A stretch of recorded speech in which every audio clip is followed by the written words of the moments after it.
श्री रामचरितमानस का शुभारंभ हुआ श्री प्रयागराज में,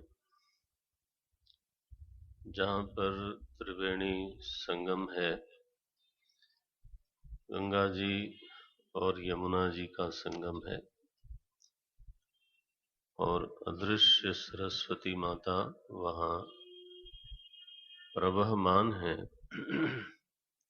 तो वहाँ जो कथा आरंभ होती है, महर्षि याज्ञवल्क्य उस कथा के वक्ता हैं, आचार्य हैं, और जो शिष्य हैं, श्रोता हैं, वो स्वयं बहुत बड़े ऋषि हैं, भरद्वाज ऋषि। भरद्वाज मुनि बसहि प्रयागा, जिनहि राम पद अति अनुरागा। तापस, ये वक्ता की और श्रोता की स्थिति ऐसी है। तापस सम दम दया निधाना, परमारथ पथ परम सुजाना। ऐसे हैं महापुरुष। श्रोता इस श्रेणी का है। तपस्वी है, शांत है, दांत है, और हृदय में करुणा है, दया निधाना। प्रयागराज की भूमि है, पवित्र भूमि है, और वहां पे ये कथा आरंभ होती है। प्रश्न है, राम कवन प्रभु पूछो तो ही। और जब इसका उत्तर आरंभ किया है याज्ञवल्क्य ऋषि ने, तो उत्तर में सबसे पहले शिव जी और पार्वती जी का संवाद सुनाया। उसमें जो माता पार्वती हैं, उनके भीतर की जो यात्रा है उसका निरूपण किया। कल हम लोग देख रहे थे। आरंभ हुआ है सती से। दक्ष कन्या है माता सती। उनमें दक्षता की प्रधानता है, चातुर्य की प्रधानता है, बुद्धि की प्रधानता है, और इसमें कोई बहुत परेशानी नहीं है। लेकिन परेशानी तब होती है जब बुद्ध्याभिमान की प्रधानता हो जाए। व्यक्ति का बौद्धिक होना कोई दोष नहीं, ये तो उसका सद्गुण है। लेकिन मैं बुद्धिमान हूं, तो इस प्रकार का जो अभिमान भीतर जागता है, तो अभिमान फिर वो सीखने नहीं देता, फिर वो ग्रहण नहीं करने देता, सुनने नहीं देता। ये तो इस तरह से शिखर की तरह भीतर बन जाता है कि बरसात होवे लेकिन पानी उस पर टिके नहीं। तो सती माता का व्यक्तित्व तो उस समय तो ऐसा ही था, आरंभ में ऐसा ही था। इसलिए अगस्त ऋषि ने जब कथा सुनाई तो उन्होंने सुनी नहीं। सुनी महेश, परम सुख मानी। अब बुद्धि शिव जी की कोई कम नहीं थी, माता पार्वती से तो ज्यादा ही थी। तो बुद्धि होना एक बड़ा सद्गुण है, उसकी निंदा कभी होनी नहीं चाहिए। जो सद्गुण को दुर्गुण बनाने वाली चीज है वो बहुत दूसरी है। वो है बुद्धि का अभिमान, है ना। विद्वान अस्मि हम, मैं स्वयं विद्वान हूं, और इसलिए शिक्षाया आवश्यकता एवं नास्ति। मुझे शिक्षा की कोई आवश्यकता नहीं, मुझे मत सिखाओ। यह जो वृत्ति भीतर उठने लगती है, सीखने की प्रवृत्ति का क्षय होने लगता है। और यह होता है, हम सभी में होता है। तो ये दोष था वहां पे। वहां से यात्रा आरंभ हुई, और जब वो वही शिष्य जो रामायण का मुख्य शिष्य है, वही जब पार्वती अम्बा के रूप में प्रस्तुत हुई, तो अब बुद्धि तो बहुत है उनके भीतर, विवेक शक्ति बहुत है, और कहती हैं तब कर अब विमोह मोहि नाही।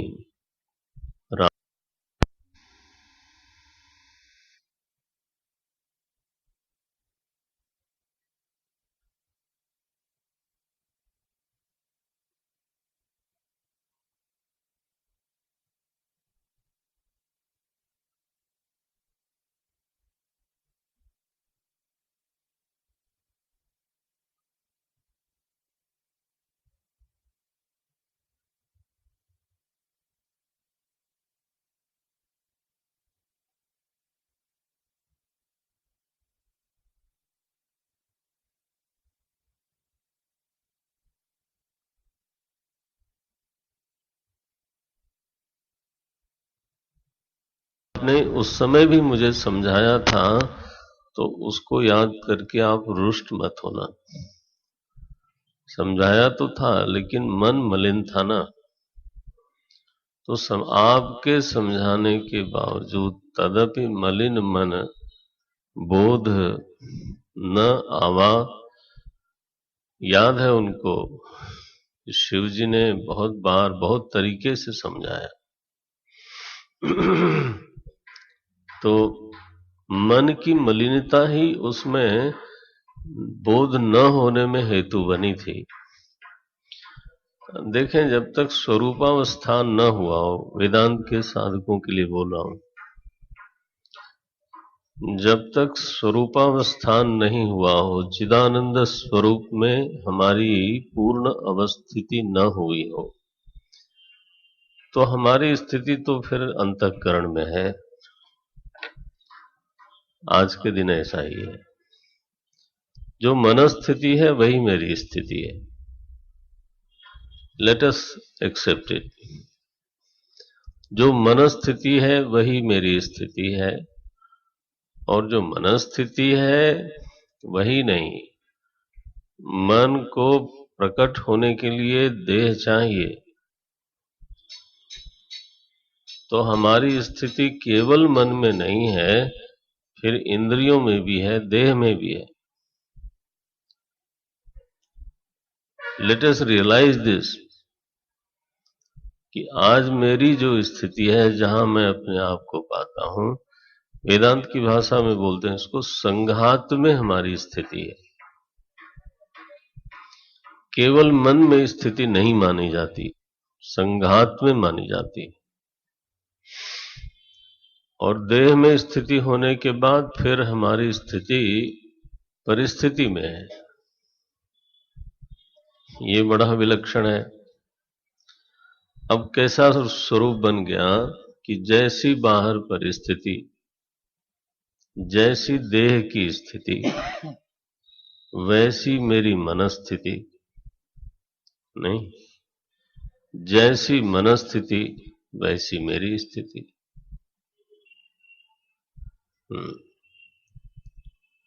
मन में प्रसन्नता है तो मैं प्रसन्न हूं, मन में उदासी है तो मैं उदास हूं। नहीं, मन में जो उदासी आई, प्रसन्नता आई, वो बाहर की परिस्थिति के कारण भी होती है, अथवा देह की स्थिति के कारण भी होती है।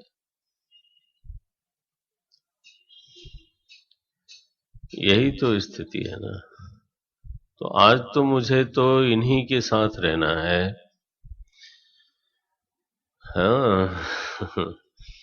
तो जहां हूं मैं, वहां की बात की अवहेलना तो नहीं हो सकती। इसलिए आदमी परिस्थिति को सुधारना चाहता है, क्योंकि परिस्थिति सुधरे तो मेरी स्थिति सुधरे, तो उसमें कोई बुराई नहीं है। देह स्थिति सुधारना चाहता है, लेकिन ऐसे लोग कम है। परिस्थिति हर व्यक्ति सुधारना चाहता है, ठीक है ना। देह स्थिति थोड़ा कम लोग हैं जो सुधारना चाहते हैं। अब कई बार तो देह की कीमत पर परिस्थिति सुधारते हैं। पहले देह की पूंजी लगा करके धन अर्जित करते हैं, फिर धन की पूंजी लगा के स्वास्थ्य पाना चाहते हैं। ये चक्कर है। दोहरा इन्वेस्टमेंट है।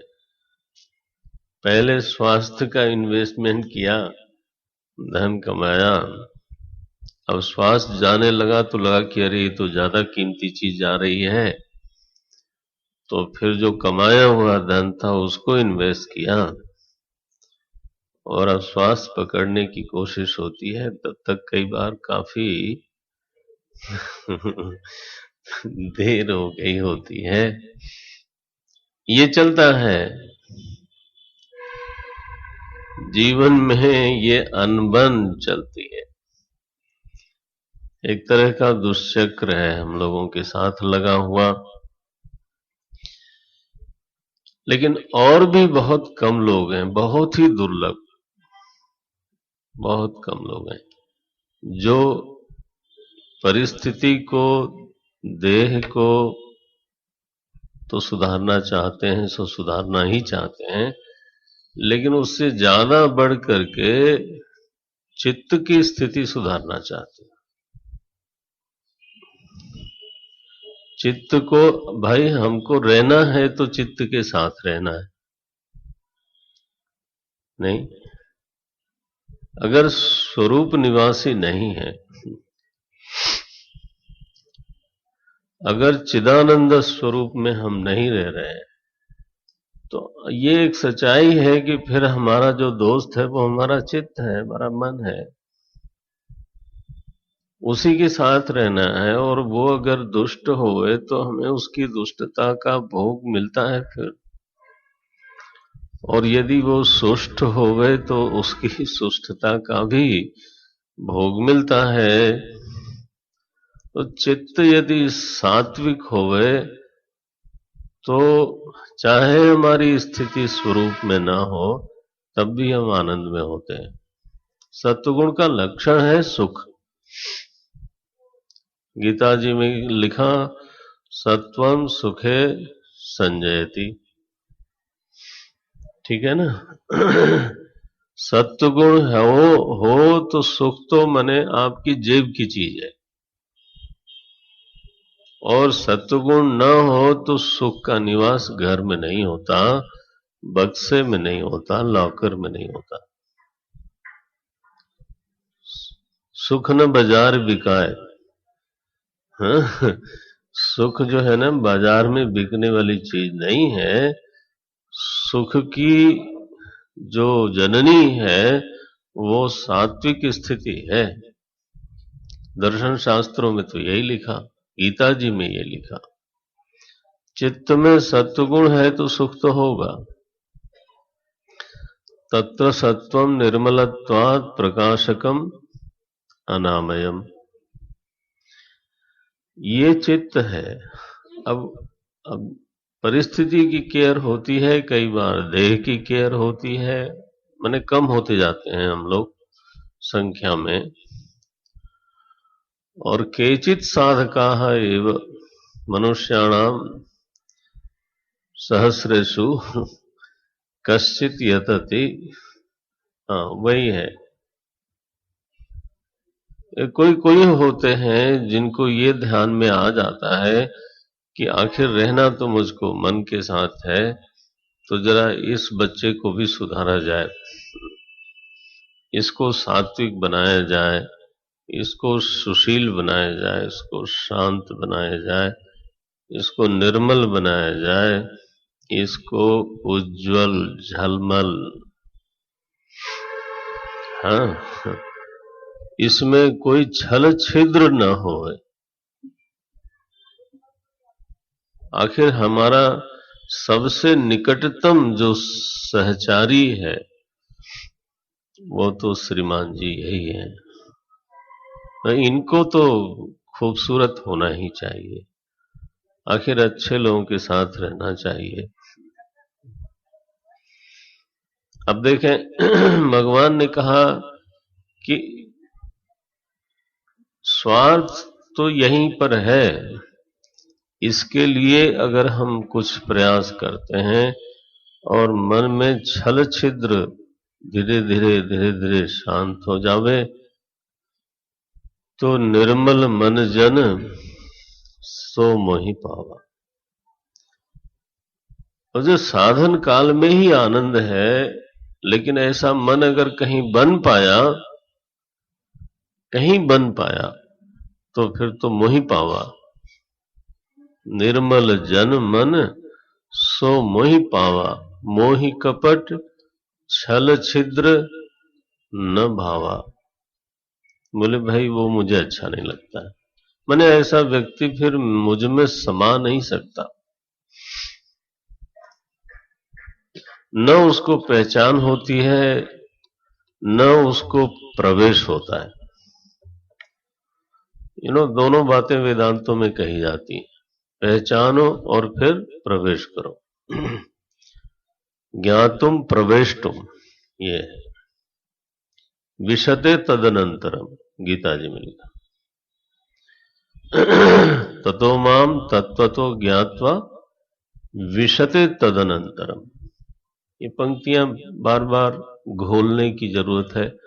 जो लोग गंभीर साधक हैं, अध्यात्म में सच में माने प्रतिबद्ध हैं, ज्ञात्वा पहले जाना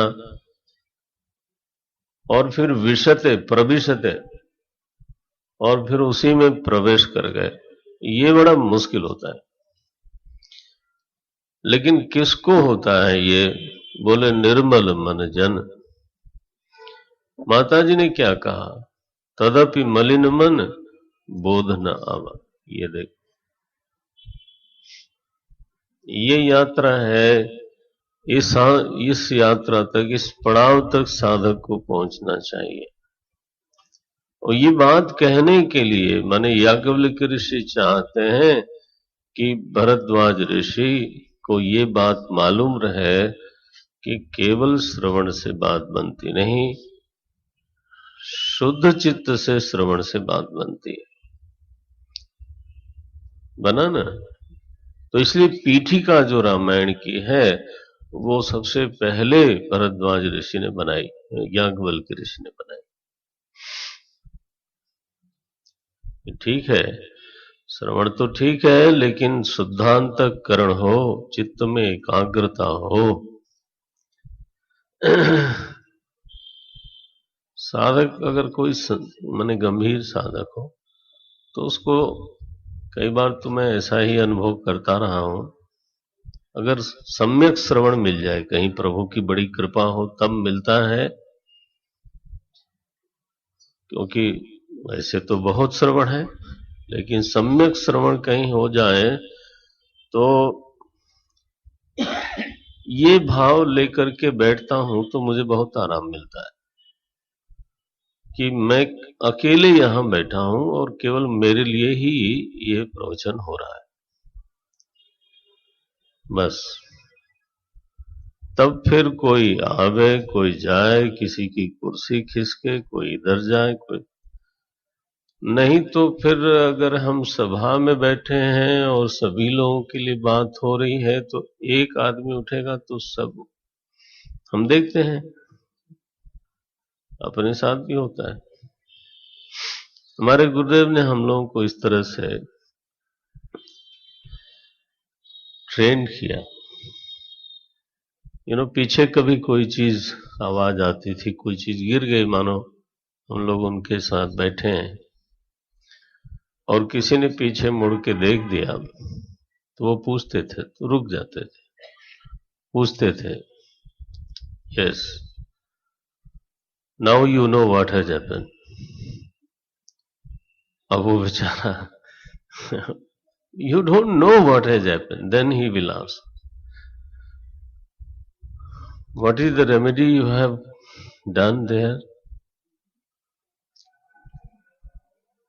you have solved the problem, you knew the problem now and you have solved the problem and then you have come and sat there. तो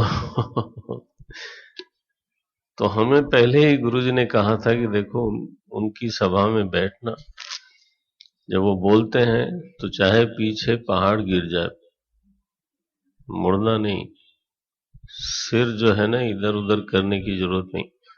this is how he trend not only us, बल्कि जो mission के श्रोता हैं ज्यादातर ऐसा ही है। और वो तो सदगुरु की कृपा है। हमको लगता था अनुशासन है, अनुशासन नहीं है, वो उनकी कृपा है। आज उसको समझ में आता है, अनुभव में आता है कि ये उनकी कृपा है।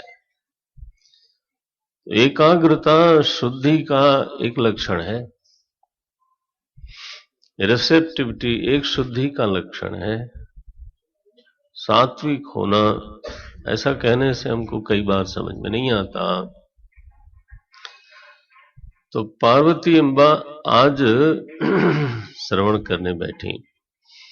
अब देखो भरद्वाज ऋषि तो प्रयागराज में बैठे हैं, तो राम कथा प्रयागराज से उठी और सीधे पहुंच गई कैलाश में। अब हमको बैठना है कैलाश में।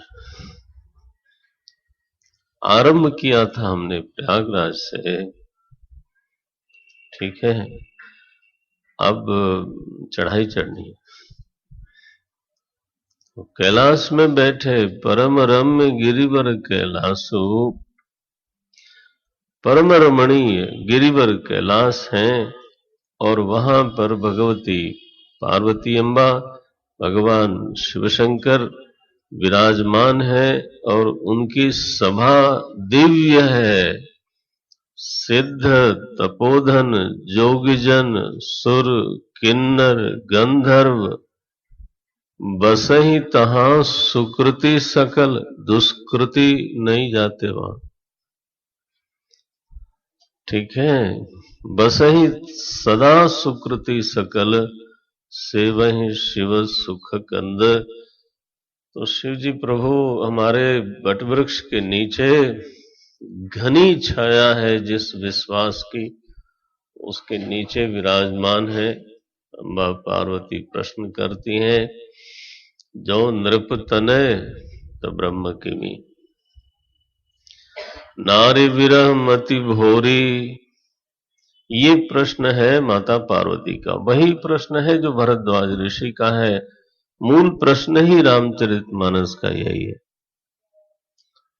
अच्छा भगवान शंकर ने जो उपदेश देना आरंभ किया, तो उसमें कल हम लोग इस विषय पर थोड़ा चर्चा कर चुके हैं।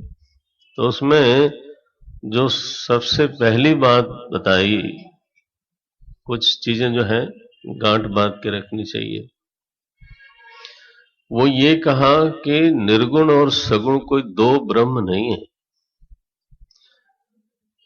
इस सृष्टि जो है ना एक है, तो इसका मालिक भी एक है। एक देश के दो प्रधानमंत्री नहीं हो सकते, तो एक सृष्टि के दो दो ईश्वर कैसे होंगे? पहले आपस में लड़ेंगे वो। देखें, प्रजा अनेक हो सकती है, राजा नहीं, ठीक है ना। एक राज्य का राजा तो फिर एक ही होता है।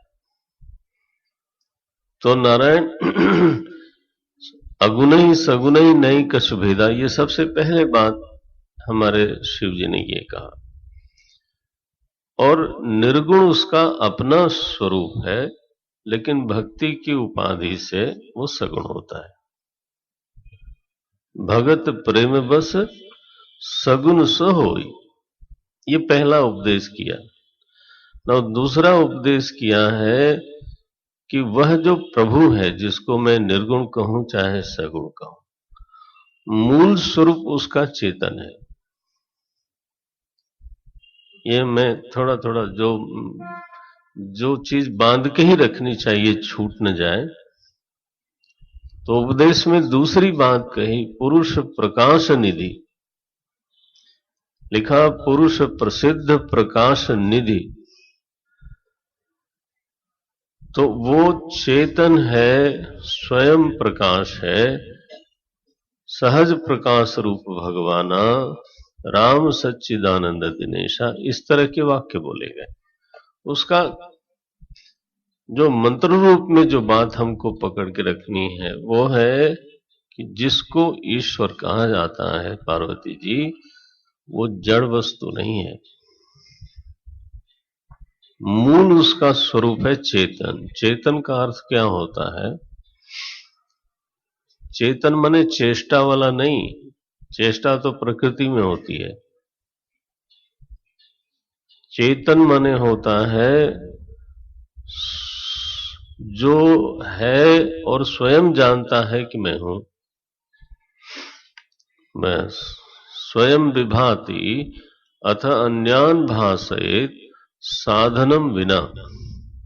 चेतन का लक्षण यही है, परिभाषा ये है। अब जैसे ये पुस्तक है, तो ये पुस्तक है, लेकिन पुस्तक नहीं जानती कि वो है। तो फिर ये क्या हुई? ये जड़ हुई। पृथ्वी में चेष्टा तो है, लेकिन पृथ्वी है, लेकिन पृथ्वी को नहीं मालूम कि पृथ्वी है। सूरज है, लेकिन सूरज को नहीं मालूम कि वो है। चेतन वो चीज है जो है और स्वयं जानता है कि वो है। अच्छा बोलो, देह को मालूम है कि वो है? देहो न जानाति। आप जब गहरी नींद में होते हैं, देह होता है, उसको मालूम होता है कि मैं हूं? नहीं। नारायण, आप जरा भीतर भीतर जाओ तो पता लगेगा कि जिस हम चेतन को जैसे लेते हैं वैसा है नहीं। चेतन का अनुसंधान होना चाहिए। बहरहाल, पहली बात गांठ में बांधने वाली ये है कि चेतन जो ईश्वर जिसको कहा गया है वेदों में, शास्त्रों में, वो चेतन है। पुरुष प्रसिद्ध प्रकाश निधि प्रगट परावर नाथ। तो दो लक्षण हो गए। अब तीसरी बात कहते हैं कि देखो, उस ज्ञान स्वरूप चिन्मय स्वरूप परमात्मा में कभी अज्ञान का स्पर्श नहीं होता। और इसलिए राम जी को मोह हो गया और वो मति भोरी, पार्वती जी ने यही कहा था, जो नृप तनयत ब्रह्म किमी नारी विरह मति भोरी। बोले पार्वती जी, चेतन में अज्ञान का स्पर्श भी नहीं होता, ऐसे ही जैसे सूरज को रात मालूम नहीं होती। नहीं तो मोह निशा लवलेशा, ये तीसरी बात कही। बोले महाराज, तो उसमें विरह, उसमें अज्ञान मालूम पड़ता है। तो बोले बस ये अब चौथी बात ले लेते हैं, कुछ मोती चुन लेते हैं। भगवान ने कहा सुनो पार्वती जी, असल में अज्ञान होता है हमारी बुद्धि में और आरोप करते हैं उनके ऊपर। हर्ष विषाद ज्ञान अज्ञाना जीव धर्म। एक चीज है मेरी बुद्धि में और आरोप करते हैं दूसरे के ऊपर। इसको अध्यासवाद कहते हैं वेदांत का। क्योंकि शिव जी उपदेश दे रहे हैं ना, तो पक्का पक्का वेदांत है ये। तो बोलते हैं निज भ्रम नहीं समुझई अज्ञानी, प्रभु पर मोह धरहि जड प्राणी। अब कैसे दृष्टांत देखो, जथा गगन घन पटल निहारी झांपे भानु, कहीं कुविचारी। कभी कभी बादल होता है आसमान में, हम कहते हैं आज तो सूरज को बादलों ने ढक लिया। सच्चाई क्या है? बादल कभी इतना बड़ा नहीं होता कि सूरज को ढक ले। तो किसको ढकता है वो? मेरी आंख को ढकता है। लेकिन हम लोग तो कोई कम अभिमानी थोड़ो हैं। हम कहेंगे ना ना ना, मेरी आंख को कोई क्या ढकेगा, सूरज को ढका। तो निज भ्रम नहीं समझई, जथा गगन घन पटल निहारी झांपे भान। ढकी तो आंख, लेकिन हमने कहा कि नहीं, ढक गया सूरज, आरोप लगाया सूरज के ऊपर। गोस्वामी जी ने ऐसे अनेक दृष्टांत दिए। नाव में गंगा जी तेज बह रही हो और नाव में आदमी चल रहा हो, तो तट के जो वृक्ष है ना, वो चलते हुए मालूम पड़ते हैं। चल कौन रहा है? बोले नाव। गति का आरोप किस पर हुआ? जहां गति नहीं है। ट्रेन में हम लोग चलते हैं, अब चलती ट्रेन है, लेकिन लगता है बस सब भागा जा रहा है। तो यहां माने समस्या इधर है और आरोप हम उधर करते हैं, ये है। तो हमारी बुद्धि में हर्ष है, हमारी बुद्धि में विषाद है, हमारे बुद्धि में अज्ञान है। और बुद्धि में अज्ञान है तो वही ज्ञान होता है, ज्ञान अज्ञान दोनों। जहां ना समझिए वहीं समझदारी उत्पन्न होती है, जहां अज्ञान है वहीं अज्ञान की निवृत्ति होती है। तो नारायण स्थिति ऐसी है कि प्रभु में अगर आपको विकार मालूम पड़ता है, प्रभु माने चेतन, ध्यान रहे, और चेतन माने अभी आएगा।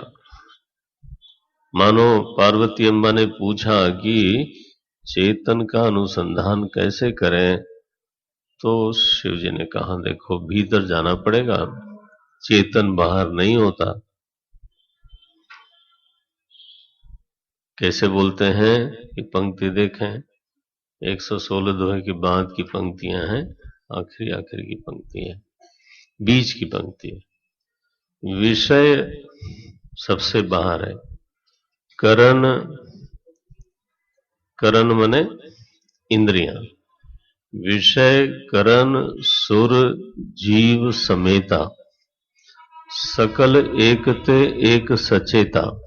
देखें ये राम जी की सीधी पहचान शिव जी बताते हैं कि मैं जिस राम का भजन करता हूं ना, वो ये है।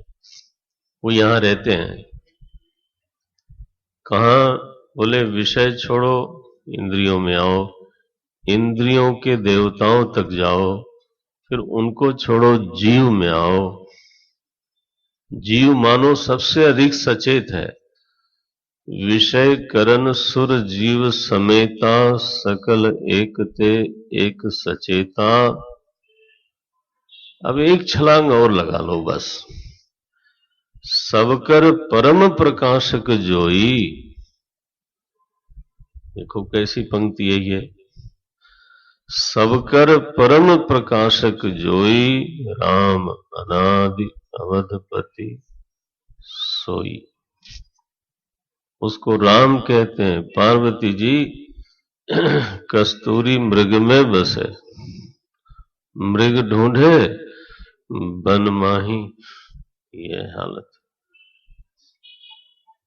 तो जो सबका प्रकाशक है, ध्यान रखना, प्रकाश्य वस्तु बाहर होती है, प्रकाशक हमेशा अंतरंग होता है। बोलते हैं जगत प्रकाश्य प्रकाशक राम। पूरा दृश्य प्रपंच दृश्य है, प्रकाश्य है, और जो इसको जानने वाला तत्व है वो राम कहलाता है। माने दृष्टा का अनुसंधान करना ही प्रभु राम का अनुसंधान करना है। दृष्टा का ध्यान करते समय ये भाव रहे कि ये दृष्टा का नहीं, हमारे प्रभु का ध्यान है। यही मेरा प्रभु जो अत्यंत अंतस्थ है, उपाधि से सगुण हो जाता है। तो चार बात हो गई ना।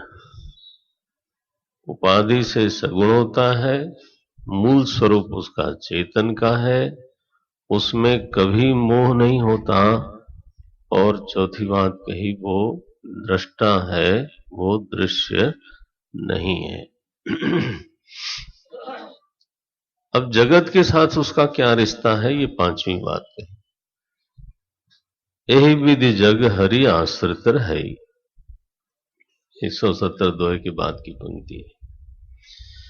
बोले जगत का वो बाप नहीं है, जगत को बनाता नहीं है। ध्यान रहे, हिंदू धर्म में, हिंदू धर्म शब्द जरा उधार का है, वैदिक धर्म में, let us have our proper thing, जो वैदिक धर्म है, सनातन धर्म है, स्वामी विवेकानंद जी ने शिकागो में जब स्पीच करी तो एक बड़ी साफ साफ डिमार्केशन बोला उन्होंने। बोले देखो भाई, we do not believe in creation. All the religion of universe, they believe in creation, so there is a creator also. Vedic dharma does not believe in creation. What we believe? We believe in manifestation. हमारे यहां जगत अनादि है, या तो बिल्कुल नहीं है, और अगर है दिखता है तो वो अनादि है।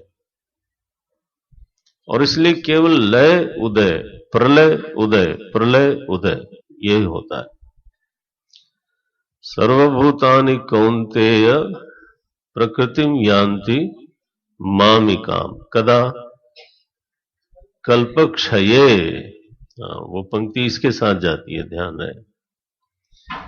सर्वभूतानि कौन्तेय प्रकृतिम यान्ति मामिकाम कल्पक्षये, और फिर पुनस्तानि कल्पादौ विसृजाम्यहम्। बस ये है,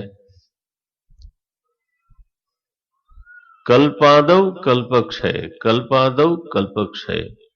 ये तो विधि है, तरीका है सृष्टि का। वेदांत में, माने वैदिक धर्म जिसको में हम लोग प्रभु कृपा से हैं, यहां सेव खाने से न परेशानी नहीं हुई थी। नहीं नहीं नहीं ये महाराज तो भगवान का यहां देखो कैसा शिवजी उपदेश करते हैं। रजत सीप मह, एक बात पक्का करो, समझो कि जगत प्रभु में रहता है, प्रकट हो तब भी और लय हो तब भी। वो राजा की तरह कहीं बैठ के दुनिया पर शासन नहीं करते हैं। हाँ हाँ, ना ना ना ना ना। मत्स्थानि सर्वभूतानि, गीता जी में लिखा। सारे भूत, दुनिया कहां रहती है? दुनिया में, दुनिया कहां रहती है? आकाश में? बेवकूफ है, आकाश कहां रहता है? यहां लिखा, यही विधि जग हरि आश्रित रहे। इस सत्य को पहचानो पार्वती जी, ये सारा जो दृश्य प्रपंच है ना, जहां रहता है उसका नाम है चेतन श्री राम प्रभु। बोले महाराज कैसे रहता है? घड़े में जैसे पानी? बोले नहीं, बताता हूं कैसे रहता है। रजत सीप मह भास जिमी, 117वां श्लोक, 117। जैसे सीप में चांदी, जैसे सूरज की किरणों में पानी। क्या बात, रहता वहता कुछ नहीं, दिखाई देता है। मानस है ये, मानस का जो मर्म है वो तो इसी तरह का है। अब आपको इन चीजों को पकड़ने की जरूरत है। रजत सीप मह भास जिमि जथा भानु कर भारी जदपि मृषा त्यों काल महु भ्रम न सकौ को टारी एहि विधि जग हरि आश्रित रहई जदपि। ये तुलसी बाबा लिखते हैं। जद शंकराचार्य जी लिखे तो आप कहोगे ये उनका संप्रदाय होगा। जदपि असत्य देत दुख अहई, और ये दुख ऐसा ही है, सपने में सिर कटने जैसा है। सपने में सिरे नहीं है, लेकिन कटता है तो तकलीफ तो होती है। जो सपने सिर काटे कोई,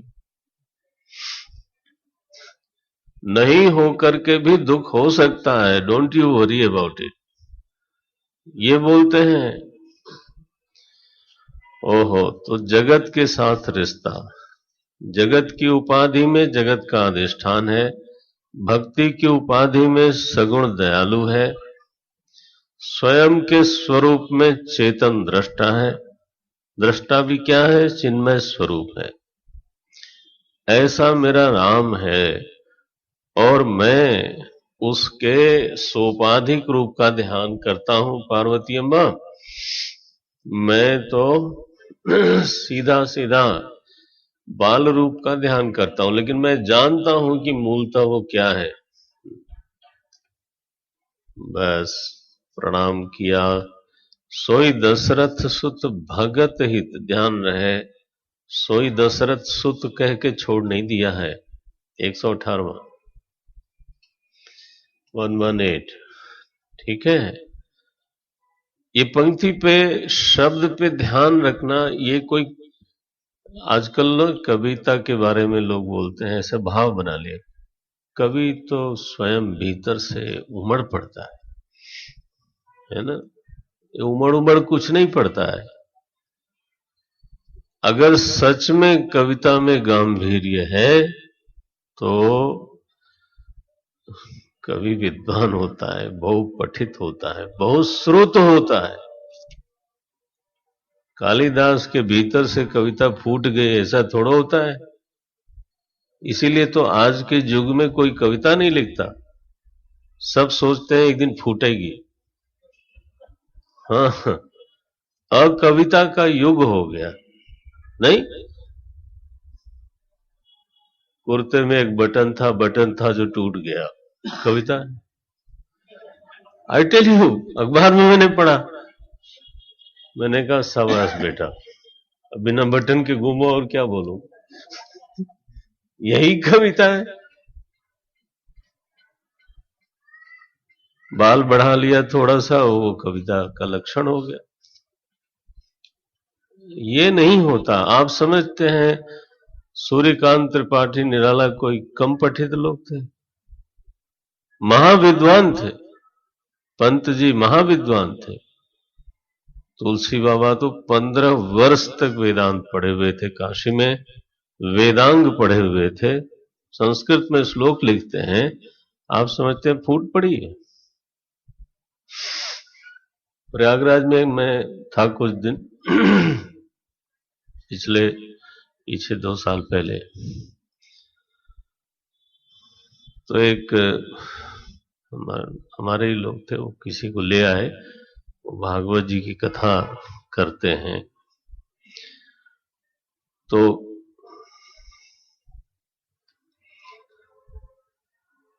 मैंने पूछा, महाराज जी आपने कहाँ भागवत का अध्ययन कहाँ करा? तो बोले अध्ययन तो क्या करना है, भागवत जी तो मेरे खून में बहती। हमने कहा लो जी, अब अगर ब्लड टेस्ट होगा,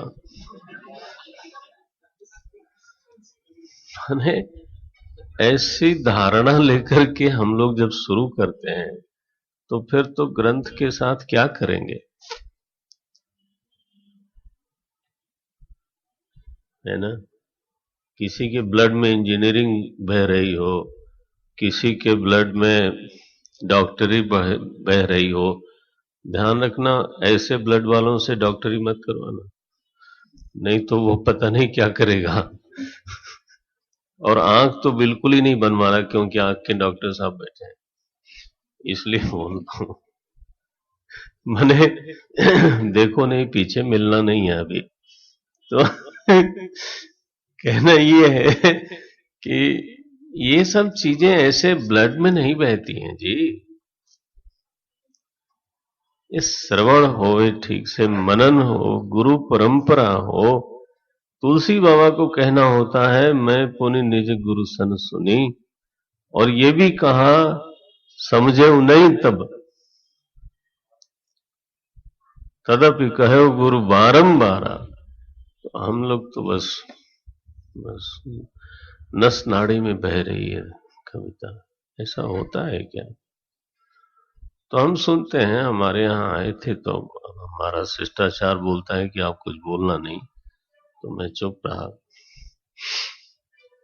अच्छा, मैंने कोई पूछने के लिए पूछा भी नहीं था, मैंने ये तो बातचीत चलाने के लिए, कुछ तो चर्चा हो, अब पधारे हैं तो।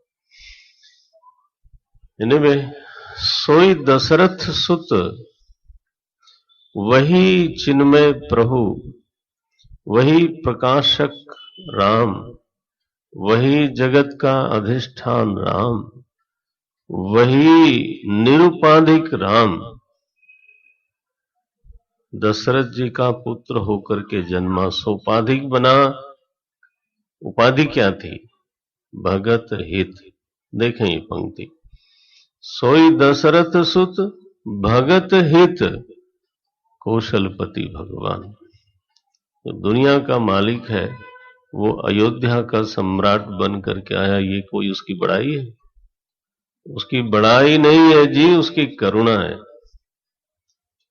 दुनिया का मालिक कौशलपति बना, इसमें क्या बड़ाई है? भगत हित।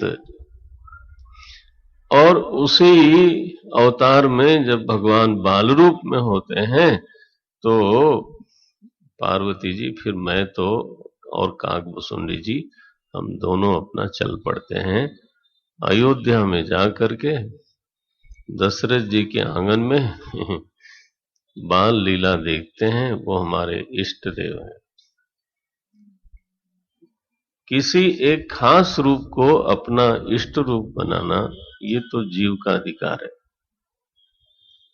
ज्ञान पूरा होना चाहिए, अब मेरा मन किस इष्ट में, किस रूप में रीझता है, वो हमारी रुचि की बात है।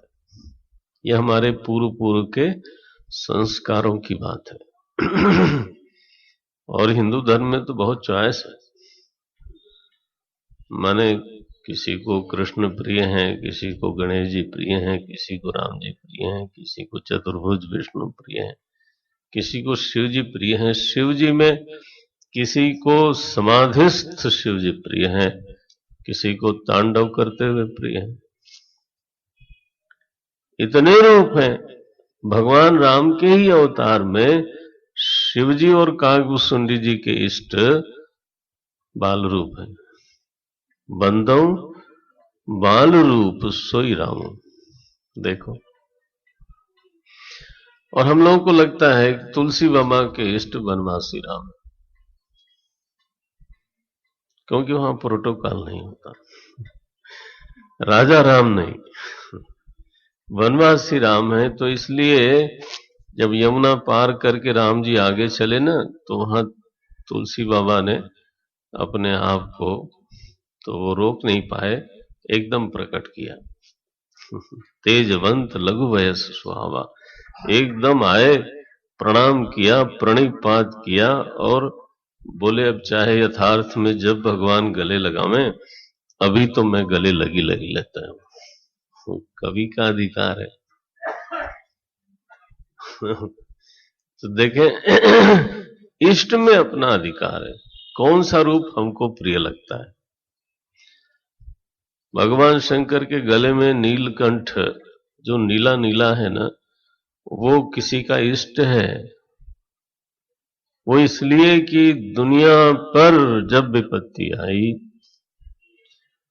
वो तो समुद्र मंथन में कहीं शामिल नहीं थे, न संकल्प में, न योजना में, न प्रस्ताव में, न मंथन में।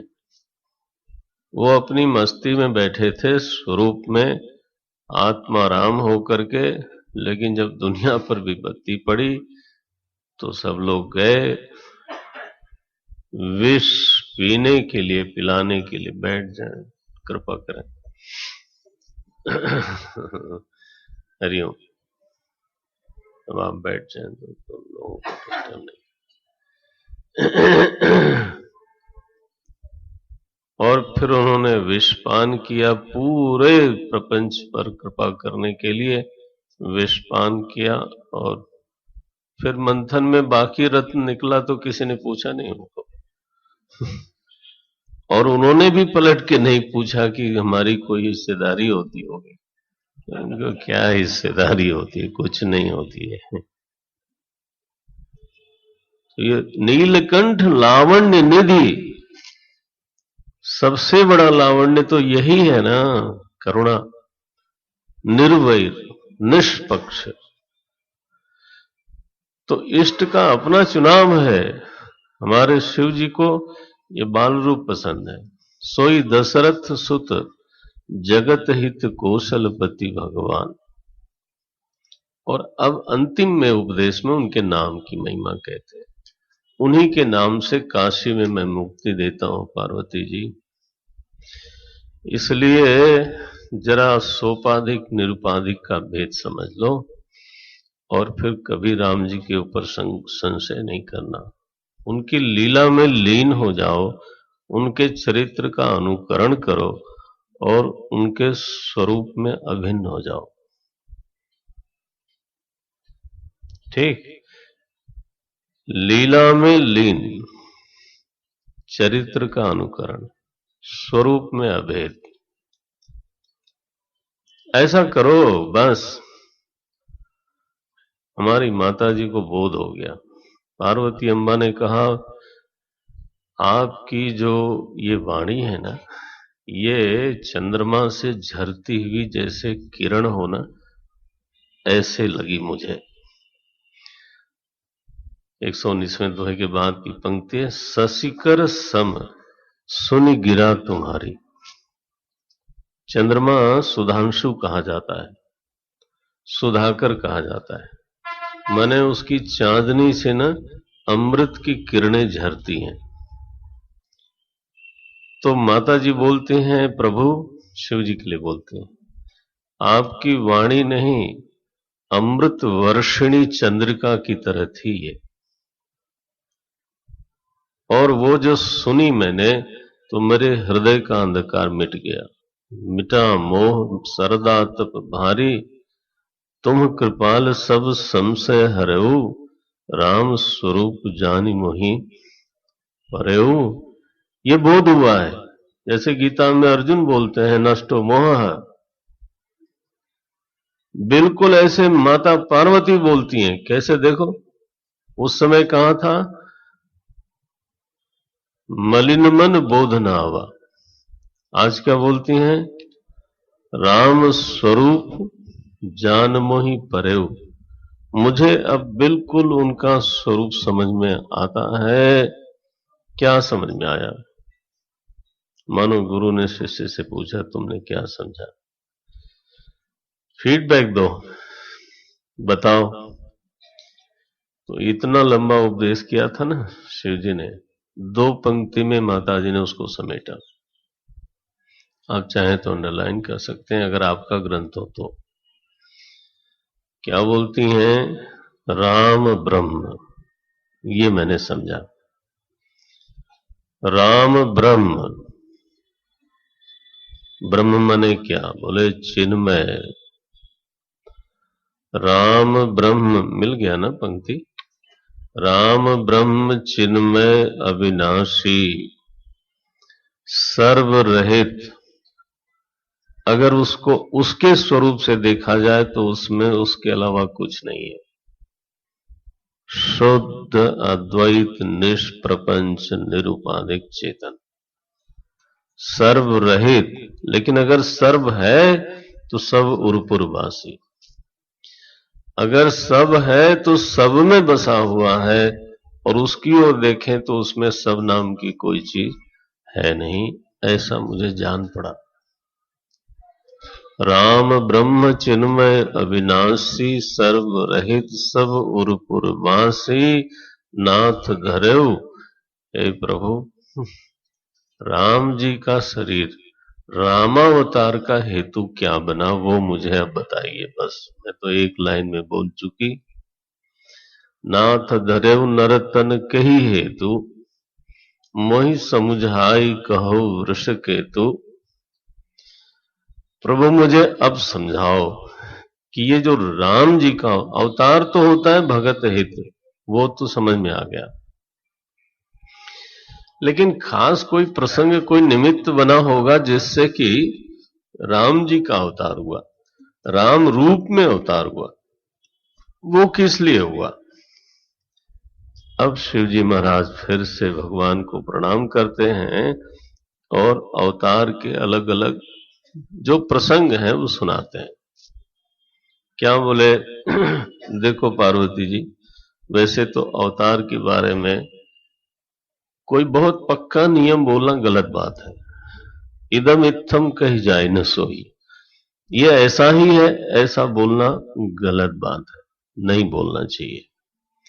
अब प्रहलाद जी के समय में तो सृष्टि में प्रार्थना नहीं की थी किसी ने, वो तो सत्यम विधातुम निज भृत्य भाषितम, ध्रुव जी के सामने प्रकट हुए तो वो अकेले की तपस्या से प्रकट हुए।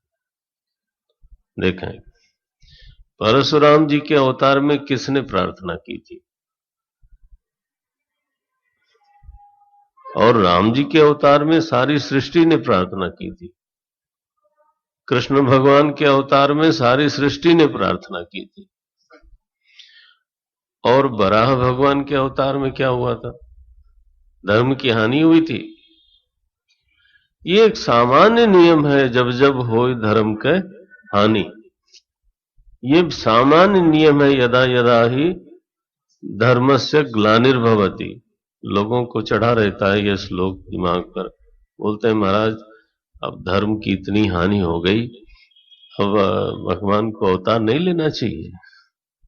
तो बोले केस कर दो, मैं तो यही बोलता हूं, केस करो उनके ऊपर कि अब अवतार लेने का समय है, आप नहीं ले रहे हो, you are failing in your duty, करो केस सुप्रीम कोर्ट में।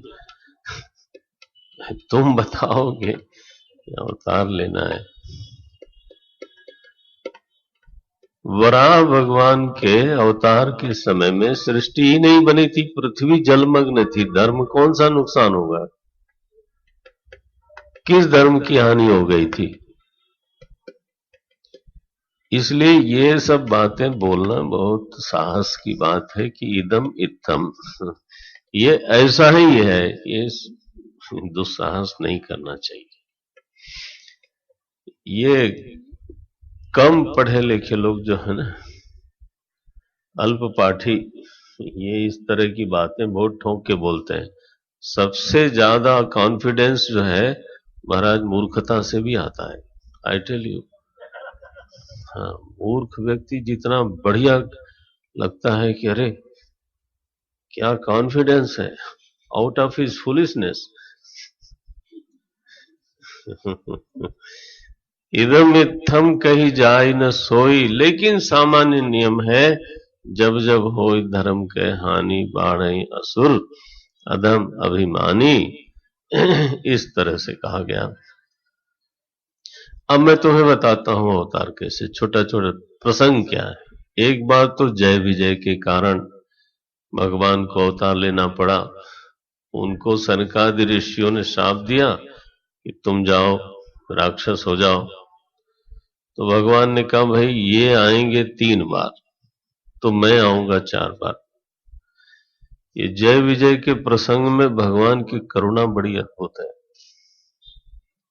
जो उसमें क्या करुणा है, अगर आप भागवत जी पढ़ें और सचेत ध्यान दे करके पढ़ें, तो सनकादि ऋषि ने जब शाप दिया ना जय विजय को, बोले 3 जन्म तक राक्षस हो, तब जाके तुम्हारा आसुर स्वभाव छूटेगा। तो भगवान विष्णु आ गए बाहर, उन्होंने कहा महाराज आपने बड़ा अच्छा किया, इनको शाप दे दिया। और फिर इनकी ओर देखा, जय विजय की ओर, बोले भाई तुम लोगों को अब तो जाना पड़ेगा, राक्षस बनो जा करके। और अपना ये जो आसुर स्वभाव है उसको क्षीण करके फिर वापस मेरे पास आ जाना। ये मेरे पास आ जाना ये वादा क्यों किया? देखते हैं, क्षमा अपरित्याग लक्षणा। क्षमा का एक लक्षण है, आप चाहे 2 डंडा मार लो लेकिन त्याग मत करो। माता नहीं मारती बच्चे को, मारती है लेकिन त्याग तो नहीं करती। तो ये हमारे मालिक साहब, उन्होंने जय विजय को ये कहा, तुम फिर से मेरे पास आ जाना। अब उनके मन में आया होगा कि मैं कैसे आऊंगा, तो बोले तुम 3 बार जा रहे हो ना, मैं 4 बार आऊंगा। ध्यान रहे, हिरण्याक्ष के लिए अलग अवतार लिया और हिरण्यकश्यप के लिए अलग अवतार लिया। ये देखो, बोले अब स्वामी को ज्यादा दंड लेना चाहिए। तो एक बार तो अवतार रावण जब बना, वो जय विजय रावण कुंभकर्ण बने, तो एक बार इसलिए अवतार लिया। वहां कश्यप और अदिति माता पिता थे।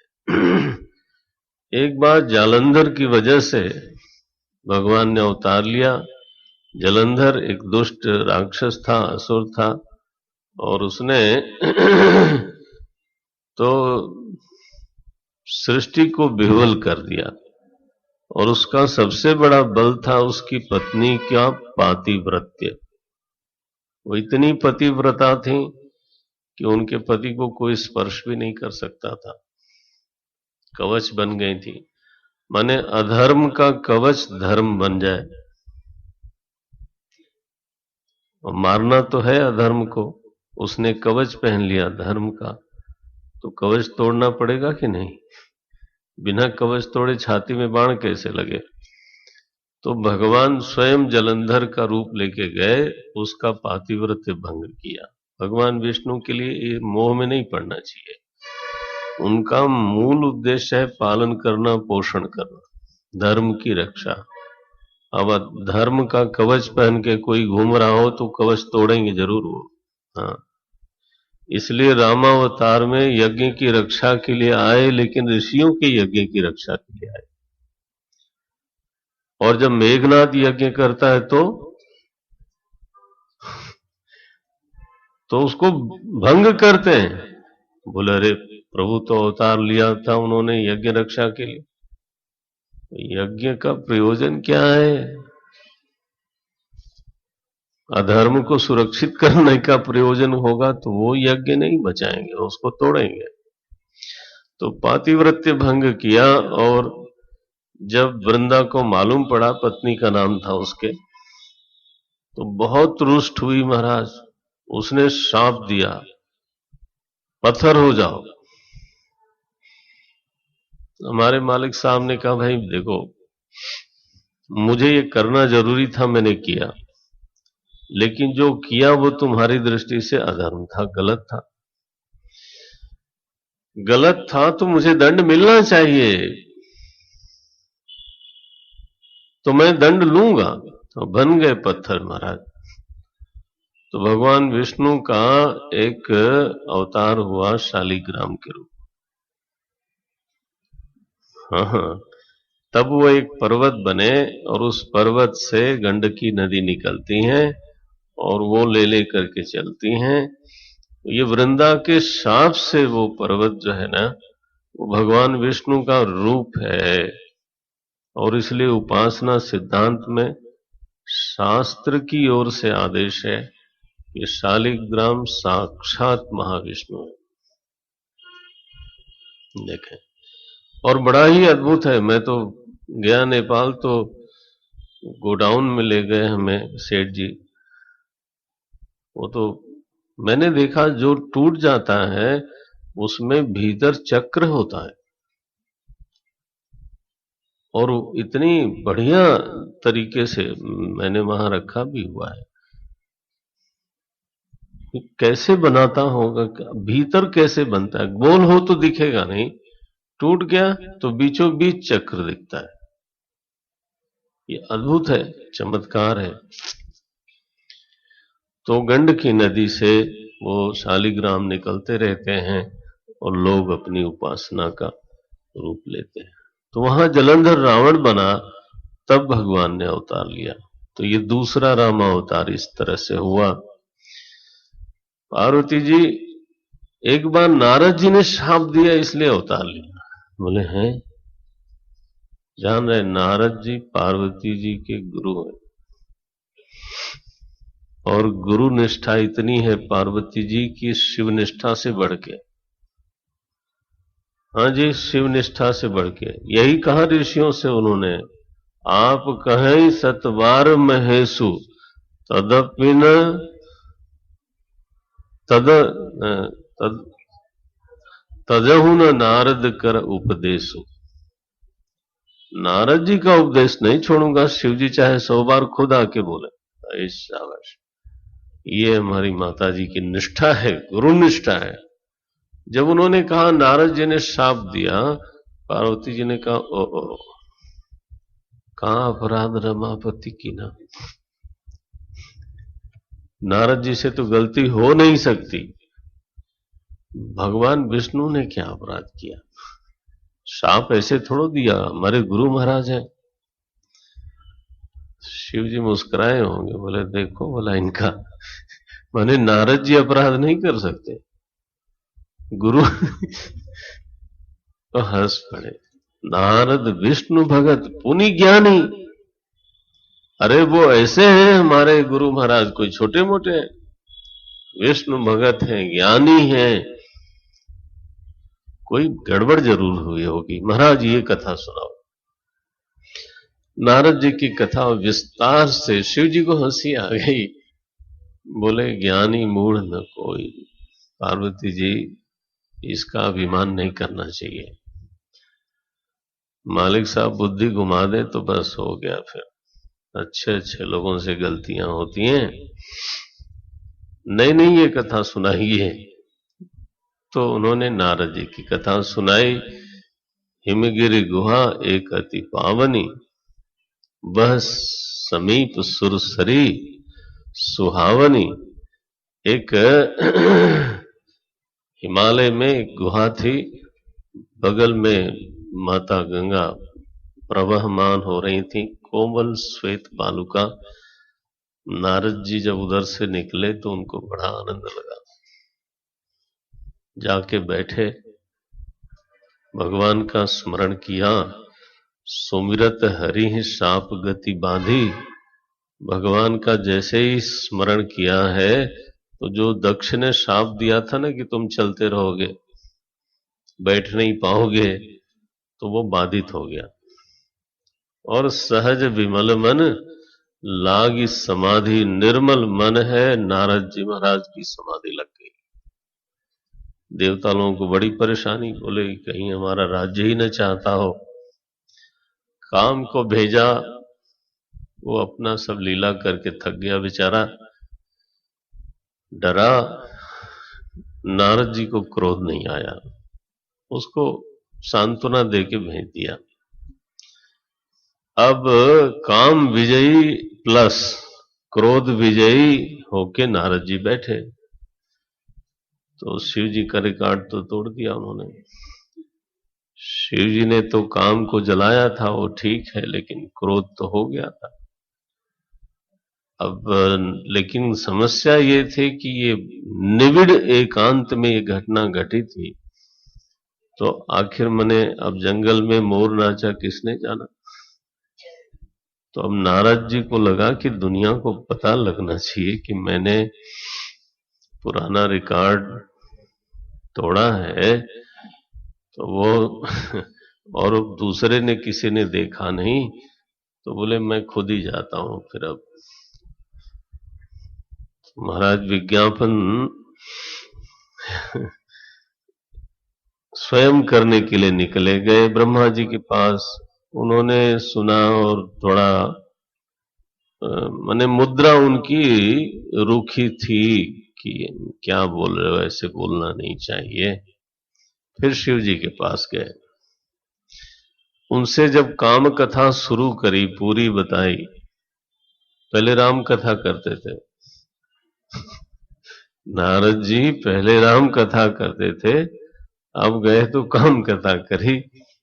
शिव जी ने कहा, अच्छा नारद जी, एक सीख देता हूं मैं आपको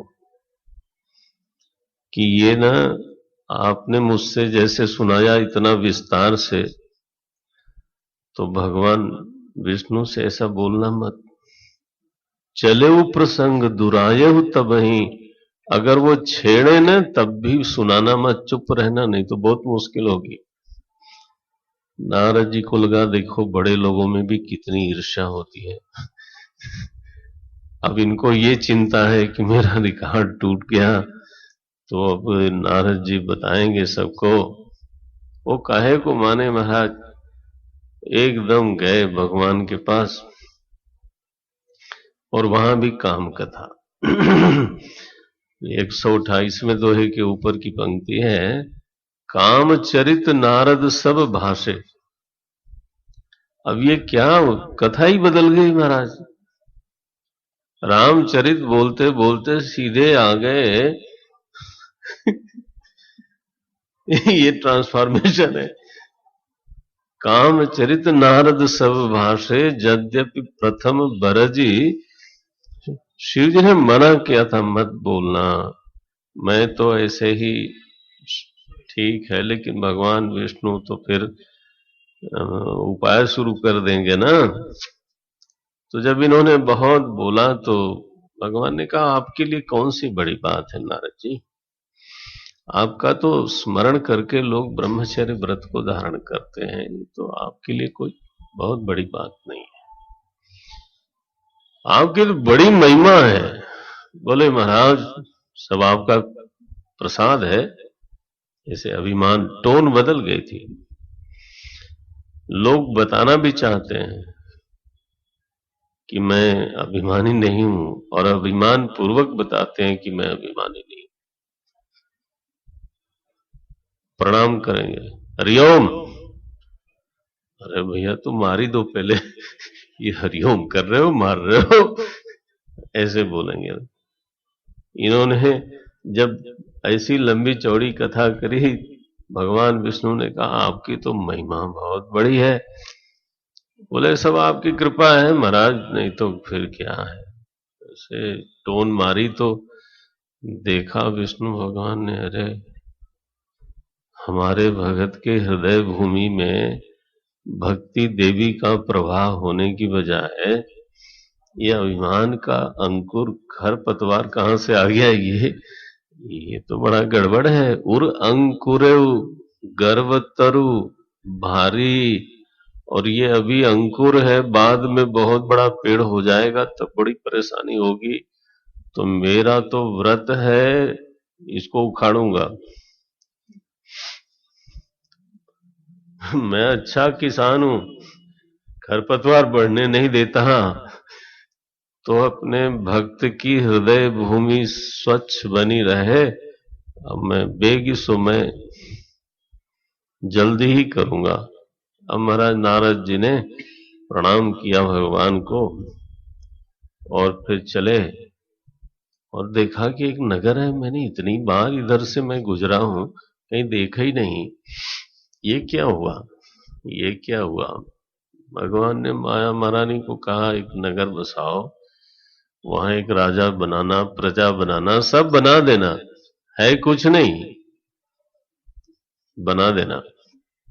जैसे मैं प्रपंच बना देता हूं वैसे बना देना, उसमें तुम घुस जाना विश्व मोहिनी बन के। नारद जी महाराज गए हैं, राम राम राम राम, कौतुकी थे। नगर देखने की क्या जरूरत थी, अपने आश्रम में जाते आराम से। ना ना, तो न्यूयॉर्क जरूर जाना चाहिए। साधु बनने का फायदा क्या हुआ, आफ्टर ऑल।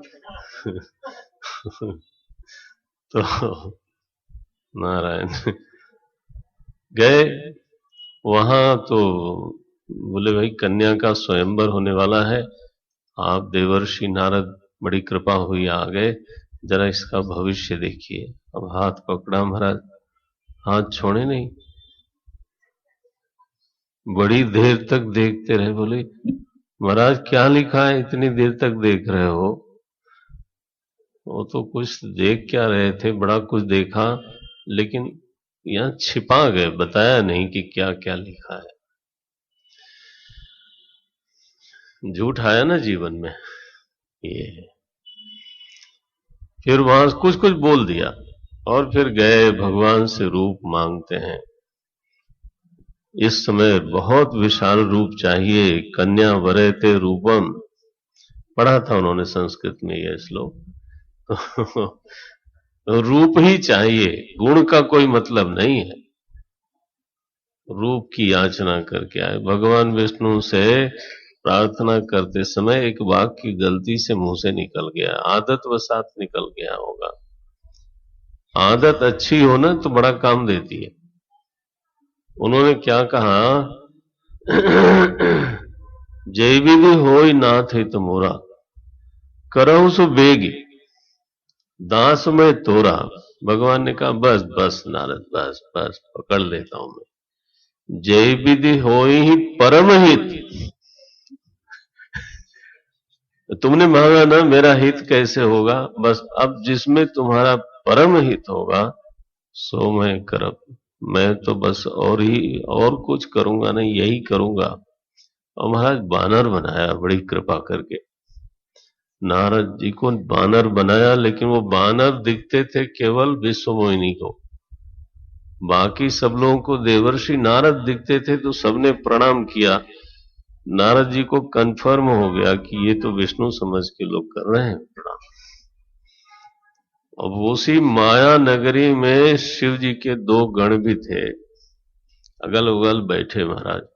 ये भगवान की अजीब सी लीला है, टीका टिप्पणी करने वालों को बगल में ही बैठा देते हैं। आपका अनुभव नहीं है? होगा जरूर।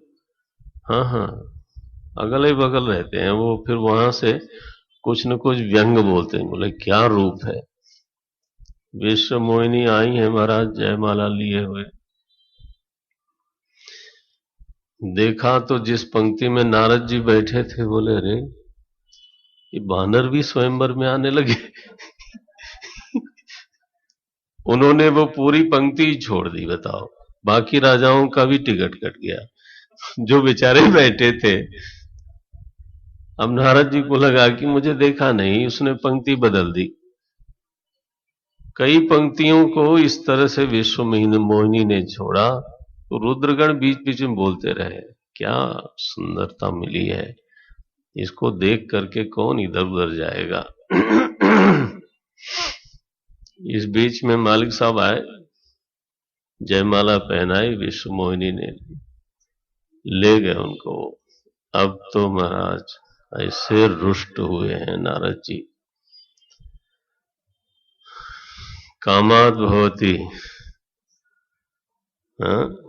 जाए तो विषयान पुंसः संगस्तेषु उपजायते, संगात संजायते कामः, कामात क्रोधो विजायते। काम में बाधा पड़ने पर बड़ा क्रोध होता है। नारद जी को कस के क्रोध हुआ, इतना क्रोध हुआ कि जो उनके इष्ट देव थे ना भगवान, बोले चल के उसको श्राप दूंगा मैं। दईहूं सांप, अरे राम राम, दईहूं सांप की मरिहूं जाई। बोले मैं जाके सीधे मारूं दो चार लपड़ की क्या करूं? कौन? भगत जी अपने भगवान को बोल रहे हैं, क्योंकि क्रोधात भवति सम्मोह। बुद्धि में कुछ ख्याल नहीं रहा कि मैं क्या सोच रहा हूं और क्या बोल रहा हूं। दईहूं सांप की मरिहूं जाई। और मालिक साहब भी कौतुकी हैं, बीच ही पंथ मिले, बीच रास्ते में ही मिले। बोले कहां तुम बैकुंठ तक यात्रा करोगे, थक जाओगे, बीच में ही मिले और साथ में वो कन्या भी। अरे महाराज बहुत नाराज हुए कि अरे क्या करता है। पहले तो काफी कुछ बोला, फिर श्राप दिया तुमको नारी विरह होगा। अरे तुम्हारा संयोग ही नहीं हुआ, विरह कहां से हो गया नारद जी को? अरे रामा रामा। लेकिन हुआ, भगवान ने सांप तो शीश पे चढ़ा लिया, उनको कोई दिक्कत है नहीं। और फिर अपनी माया जब हटाई तो नारद जी को होश आया, अरे मैंने क्या बोल दिया। बड़ी प्रार्थना करी, महाराज इतनी ग्लानि, इतना पश्चाताप होने लगा। बोले महाराज ये चित्त कैसे शांत हो? तो भगवान ने कहा, जपहु जाय शंकर सतनामा, शिव जी का मंत्र जा करके जप करो तो शांत हो जाएगा। ये 137वें दोहे के बाद की 5वीं पंक्ति है ये। जपहु जाय शंकर सतनामा, होई हृदय तुरत विश्रामा। तुम्हारे हृदय में विश्राम होवेगा नारद। अब तुमको कभी माया व्यापेगी नहीं। हमारे संत लोग इसको बोलते हैं स्वजन मोहिनी माया, दुर्जन मोहिनी माया अथवा विमुख जन मोहिनी माया। ऐसा भक्ति संप्रदाय में, संत संप्रदाय में इस तरह से बोलते हैं। संप्रदाय शब्द का अर्थ समझना, परंपरा, हाँ, शुभ परंपरा। तो बोले विमुख जन मोहिनी जो माया है ना, वो तो आदमी को बहुत मोहित करती है, अभिमान आदि होवे। स्वजन मोहिनी माया ऐसी है कि वो लगने के बाद फिर माया में कभी पड़ता नहीं भक्त। ऐसा है। काकभुसुंडी जी को माया लगी, नारद जी को लगी, ब्रह्मा जी को लगी। जब अपने भक्त को कभी माया लगती है तो एक विशेष कोई भीतर उसके दोष होता है, उसकी निवृत्ति के लिए लगती है और फिर हमेशा के लिए मुक्त कर देती है। तो ये भी एक विभाग है माया का, फिर कभी बात करेंगे। तो नारद जी को तो स्वजन मोहिनी माया लगी थी, तो अब जब निकाली उसको तो भगवान की प्रेरणा से होता है ये। जो विमुख जो जन मोहिनी है वो तो अनादि अविद्या है, वो तो लगी हुई है। अच्छा भाई, नारद जी का पश्चाताप दूर हुआ है और तब उनके शाप के अनुसार भगवान ने एक अवतार लिया था पार्वती जी, ये दर्शाया। नारद जी की कथा में ये जो श्लोक है ना गीता जी का, ये पूरा का पूरा घटता है। ध्यायतो विषयान पुंसः। कई बार हम लोग पढ़ते हैं पुराणों में तो ये देखते हैं कि देवता लोग बार बार हार जाते हैं, भाग भाग के विष्णु भगवान के पास जाते हैं मदद मांगने के लिए, है ना। तो मन में आता है कि ये इतने कमजोर पिलपिले हैं तो इनको काहे को भगवान राज दे देते हैं। और अगर असुर जो है वो इतने अगर पराक्रमी हैं तो इन्हीं को शासन देना चाहिए। जो पराक्रमी हो उस वही राज करे, ठीक है। तो इसके दोनों तरफ से रहस्य हैं, अधिदैव का भी अध्यात्म का। अध्यात्म का तो चलो, अधिदैव का यह है कि पुण्य के प्रभाव से अगर कोई इंद्र बना है तो बना नहीं है, बनाया गया है। कॉन्स्टिट्यूशन ने अगर किसी को पद दिया है तो उस पद को जबरदस्ती कोई हड़पना चाहे तो उसके पद की सुरक्षा कौन करेगा? कॉन्स्टिट्यूशन इटसेल्फ नहीं। अगर कॉन्स्टिट्यूशनल आपको कोई पद मिला है, if you are a IAS और प्रधानमंत्री और कोई चीज, तो कॉन्स्टिट्यूशन ने अगर आपको पद दिया है तो उसका प्रोटेक्शन भी कॉन्स्टिट्यूशन ही करेगा। तो परमात्मा ने किसी के पुण्य के अनुसार उसको इंद्र पद दिया है, तो एक अवधि तक उसको इंद्र रहना है और उसमें कोई बाधा डालेगा तो भगवान ही उसकी रक्षा करेंगे। ये तो आदिदेविक अभिप्राय है और वो पक्का है। हाँ, नव आध्यात्मिक अभिप्राय यह है कि दैवी संपत्ति और आसुरी संपत्ति में संघर्ष होता है। अध्यात्म में देखना इसको, तो वहां आसुरी संपत्ति विजयी होवे और दैवी संपत्ति हार के भगवान की शरण में जाए, यही उचित है। दैवी संपत्ति बिना भगवान की शरण में गए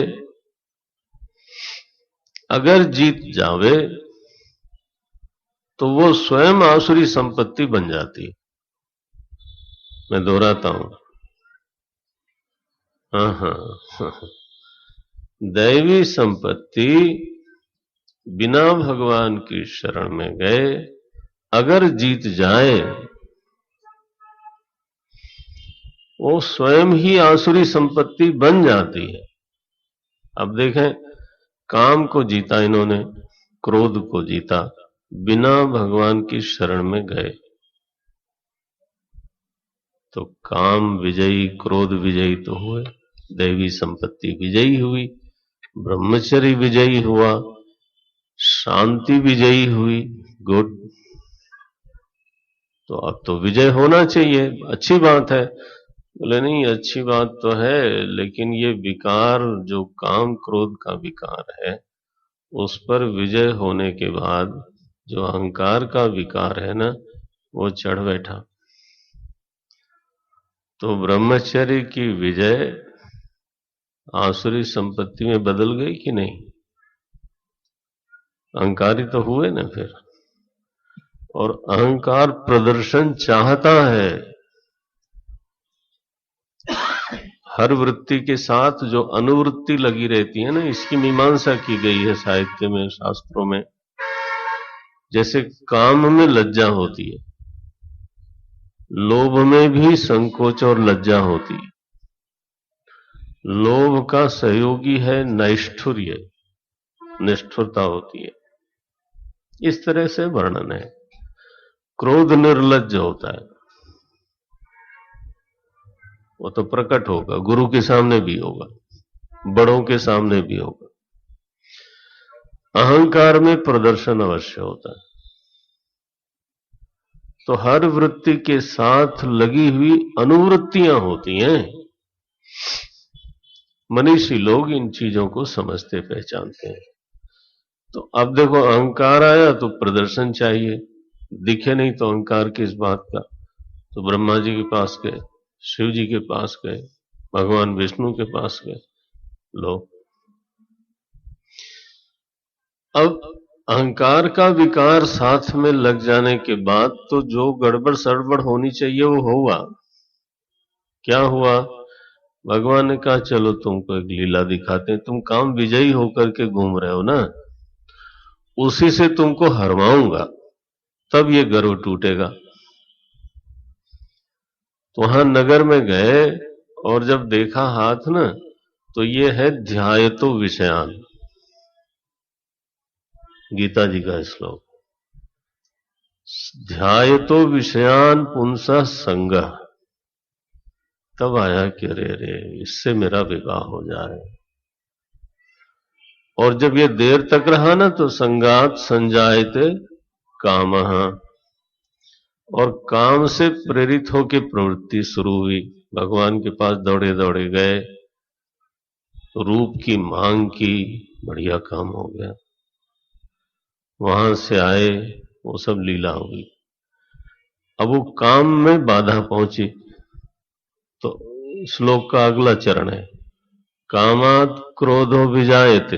भगवान पर इतना कस के क्रोध आया, क्रोधात भवति सम्मोह। इतना सम्मोह हुआ कि बोले राम मारूंगा जाके। लो, दईहूं साहब की मरिहूं जाई, ऐसे बोल दिया। सम्मोह, भूल गए कि मैं भगत हूं। सम्मोहात स्मृति विभ्रम, स्मृति भ्रंशात बुद्धिनाश। बुद्धि तो चौपट हो गई थी नारद जी की पूरी। अब श्लोक देखो, बुद्धिनाशात प्रणश्यति, लेकिन नारद जी नष्ट नहीं हुए। यहां तक गिरते गिरते पहुंचे, नष्ट नहीं हुए। क्यों नहीं हुए? भगवान का प्रण है, नमे भक्त प्रणश्यति। भक्त मेरा नष्ट नहीं होता। तो सबसे आखिरी सीढ़ी तक पहुंच गए गिरते गिरते। लेकिन ये नारद जी की कथा का रहस्य है, भक्त हो तो माने अंतिम चरण तक गिरने के बाद भी वो बच ही जाता है। फिर ये नारद जी का प्रसंग है। नारायण इस कथा से हुआ।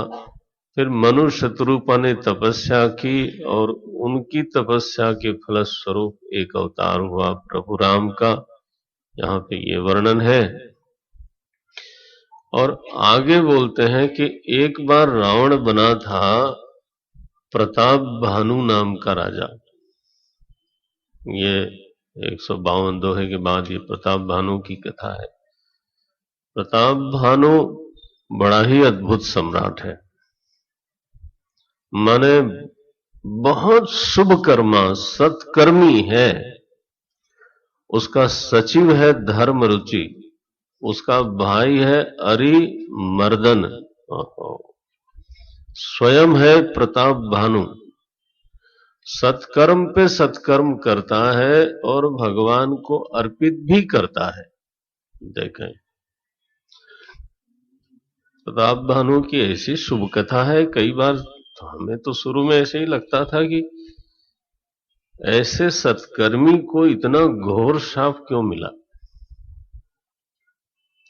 ये बिल्कुल धर्मनिष्ठ है, भगवान को समर्पित करके सत्कर्म करता है, फिर इसको इतना बड़ा शाप मिल गया। ये ऐसा तो होना नहीं चाहिए। प्रताप भानु में दोष कहां था, कमी क्या थी? दोष ये थी कि एक बार ये कथा है कि शिकार खेलने गए और वहां भटक गए और वहां इनका पुराना दुश्मन तपस्वी के रूप में रहता था, उसने इनको ठगा और वो तो पहचान गया था। तो ये महाराज इन्होंने समझा कि बड़ा चमत्कारी है, देखो मैंने अपने को छिपाया तब भी इसने मुझे पहचान लिया। तो ये तो बड़ा कोई दिव्य ऋषि है। और उसने कहा मैं प्रसन्न हूं राजा, वर मांगो। प्रताप भानु ने जो वर मांगा उससे, वो क्या मांगा है देखें। ये 164 दोहे में वर मांगा प्रताप भानु ने। क्या वर मांगते हैं? जरा मरण दुख रहित तन। मिला ना? ये है, ये प्रताप भानु के भीतर की इच्छा है। जरा मरण दुख रहित तनु, समर जितय जनि को, एक छत्र रिपुहीन मही, राज कलप नहीं कलप सत। राम राम राम। राज कलप सत हो, ये प्रताप भानु की मांग है। तो प्रताप भानु का दोष क्या? कर्म में दोष नहीं है। प्रताप भानु के कर्म में दोष नहीं है, प्रताप भानु की योजना में दोष नहीं है, विचार में भी चाहे तो कहें दोष नहीं है, स्वभाव में दोष नहीं है। ये बड़ी अच्छी कथा है, दिव्य है। ये दोष कहां है? प्रताप भानु के जीवन में दोष कहां? बोले प्रताप भानु के जीवन में दोष है उनके वर्ण में। ये है। वर्ण उनका क्या है? बोले दुनिया। वर्ण भगवान नहीं है। ये व्यवसाय, व्यवसाय माने होता है निश्चय। हाँ, हिंदी में तो व्यवसाय माने व्यापार हो गया, लेकिन संस्कृत में व्यवसाय माने निश्चय। उनका जो जीवन के लक्ष्य के प्रति जो निश्चय है ना, वो गलत है। अब ये सीखने वाली बात है, महीन है, और माने भीतर भीतर इसको सीखना चाहिए। माने मेरा स्वभाव अगर अच्छा हो, मेरा कर्म अच्छा हो, मेरा शरीर अच्छा हो, मेरा प्रजा अच्छा हो, मेरे आसपास लोग अच्छे हो, ये सब होने के बावजूद अगर मेरे वर्ण में दोष है तो सब काम गड़बड़ हो सकता है। यही प्रताप भानु का दोष है। उनको चाहिए क्या? भगवान नहीं चाहिए, दुनिया चाहिए। जरा मरण दुख रहित तन, शरीर चाहिए, लेकिन शरीर ऐसा हो। जानते हैं कि सबका शरीर मरता है, लेकिन उनकी मांग उल्टी है। राज चाहिए, और वो भी कल्प सत। राज ऐसा हो जिसमें कोई दुश्मनी ना हो, रिपुहीन। माने ये राज, माने दुनिया चाहिए, नेम फेम पावर पोजीशन, यही ना, ये चीजें चाहिए उनको। जब वर्ण इस तरह का होता है तो सब चीज गड़बड़ हो जाती है।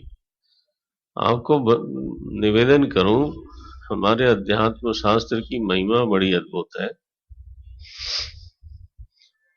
गीता जी में कहा, स्वभाव में दोष हो,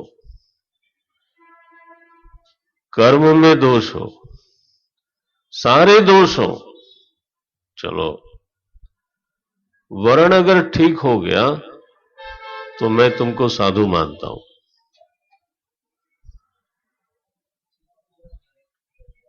अपि चेत सुदुराचारः भजते माम, दुनिया नहीं। ध्यान रहे, ध्यान रहे इस बात का। अपि चेत सुदुराचार से काम नहीं, सुदुराचार। अपि चेत सुदुराचारः भजते माम अनन्य भाग साधुरेव समन्तव्य। बोले महाराज, इसके स्वभाव में इतना दोष है, कर्म में दोष है, दुराचारी है, सुदुराचारी है, बोले साधु है। बोले महाराज क्या बोलते हैं,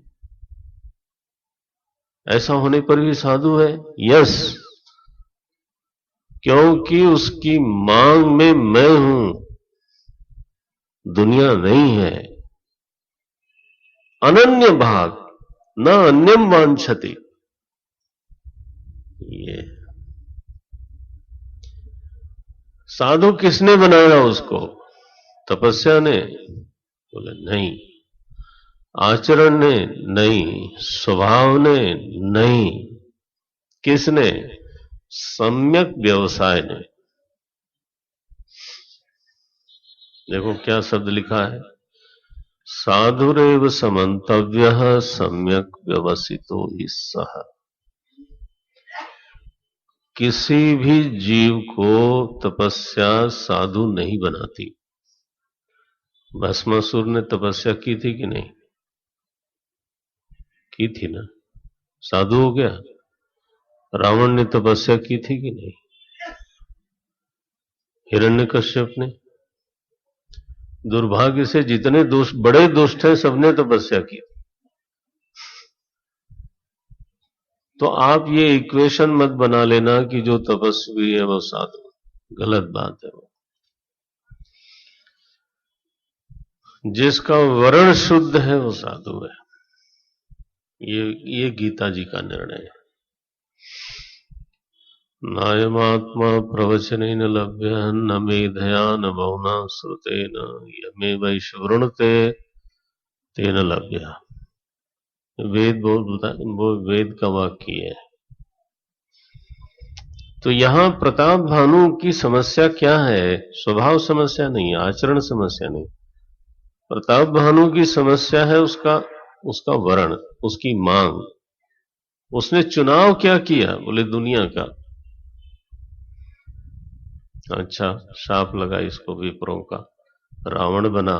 फिर तपस्या की इसने, और जब बहुत तपस्या की ब्रह्मा जी की, देखना ब्रह्मा जी प्रकट हुए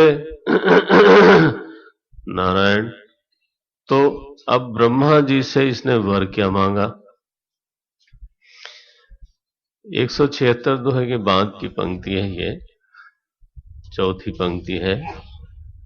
आप मिलाना जरा सा, जब प्रताप भानु बन के मांगा था तब, और रावण बन करके मांगा तब, कितनी लंबी। देह बदल गया, तपस्याएं करी, सब कुछ हो गया, मांग वही की वही है।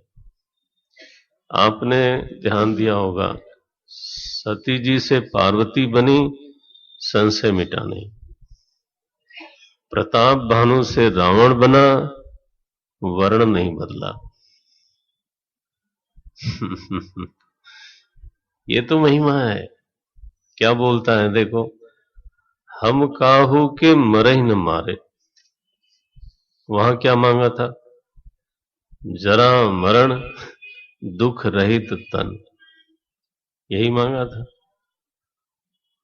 उसकी मांग बदली क्या? उसकी मांग वही की वही है।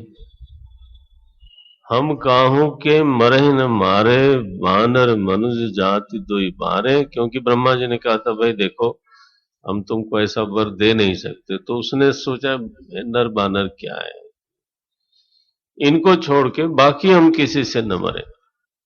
हम काहू के मरहि न मारे, बानर मनुज जाति दुई बारे। एव मस्तु तुम बड़ तप कीन्हा, मैं ब्रह्मा तुमको मैंने वरदान दे दिया। एव मस्तु, इसका अभिप्राय यह है कि अगर मैं समझदारी पूर्वक, विवेक पूर्वक इसी जीवन में अगर मैं अपना वर्ण, जीवन का लक्ष्य अगर ठीक नहीं बनाता, तो चाहे कितने जन्म हो जाएं, लक्ष्य वही का वही रहता है। यही हालत है। वर्ण शुद्धि न हो, और चुनाव जीवन का विवेक पूर्वक होता है। काल में चुनाव नहीं बदलता, देह बदलने से चुनाव नहीं बदलता, कर्म और स्वभाव शुद्ध होने पर भी चुनाव नहीं बदलता। अजीब सी बात है। चुनाव बदलता है विवेक से। जब आदमी को दोषानुसंधान होता है कि आखिर ये चीजें मिलके क्या करेंगी। दुनिया में अगर हम दुनिया ही चाहते हैं तो दुनिया मिली है बहुत सारे लोगों को, उनको क्या मिल गया? क्या खास बात हो गई? दक्ष को दुनिया मिली, उसकी ईर्ष्या गई नहीं, उसका अभिमान गया नहीं, उसका अपमान बोध गया नहीं, है ना। इंद्र को दुनिया मिली, इंद्र को डर लगता है। कोई तपस्या कर रहा हो उसको डर लगता है, वो छल करता है, वो हत्या भी करता है।